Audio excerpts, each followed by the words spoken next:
Belgium's Spa-Francorchamps. One of the greatest racing circuits on the planet, Spa has evolved over the years from its original 14-kilometer open road course layout, which was a fearsome test for sports cars, motorcycles and Grand Prix cars, from the first pre-war race in 1925 to its inaugural Formula One Grand Prix held in 1950, won fittingly by the maestro himself, five-time world champion Juan Manuel Fangio. And onto its current 7-kilometer closed circuit configuration, largely set in the early 1980s, making it the longest on the F1 calendar. And one that's used not just for Grand Prix racing, but also sports cars, as an annual feature on the World Endurance Championship calendar. Naturally, for the drivers, it's a revered classic. I think just the place itself, in the middle of nowhere, and obviously conditions can be tricky sometimes, but creates a good racing, usually a lot of overtaking and exciting racing, so I think that's nice for drivers and spectators, but I enjoy it. It's quite nice, I must say. Spa has hosted 49 of the 61 Belgian GPs to date, exclusively since 1985, with the race held at Nivelles in 1972 and 1974, and Zolder, a 10-time host in 1973, 1975 to 1982, and 1984.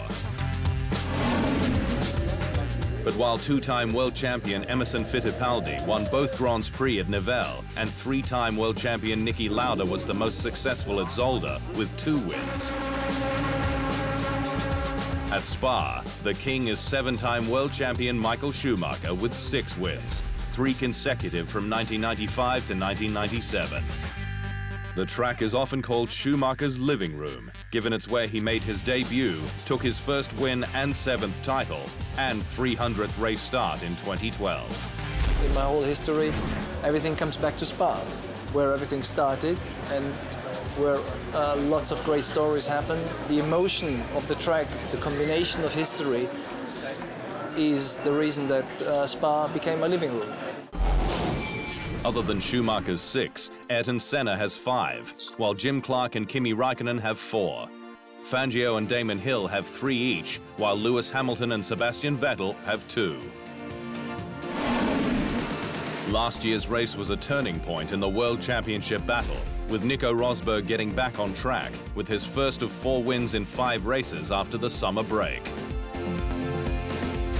For Red Bull Racing, it was heaven and hell, with Daniel Ricciardo on the podium, his second of 3 straight, taking 5 in 6 races. The season's been great, since the break. I think, it came out in Belgium, got the podium, which was fun.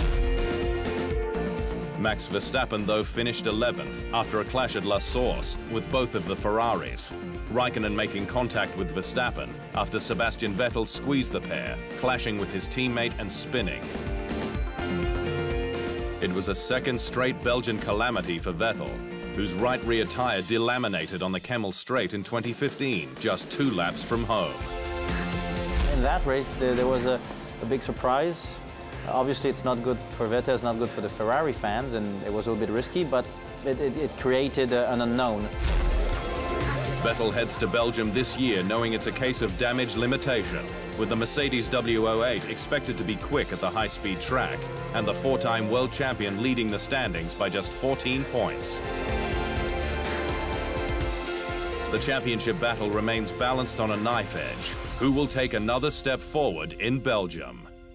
TheInsideLine.com for everything Formula One.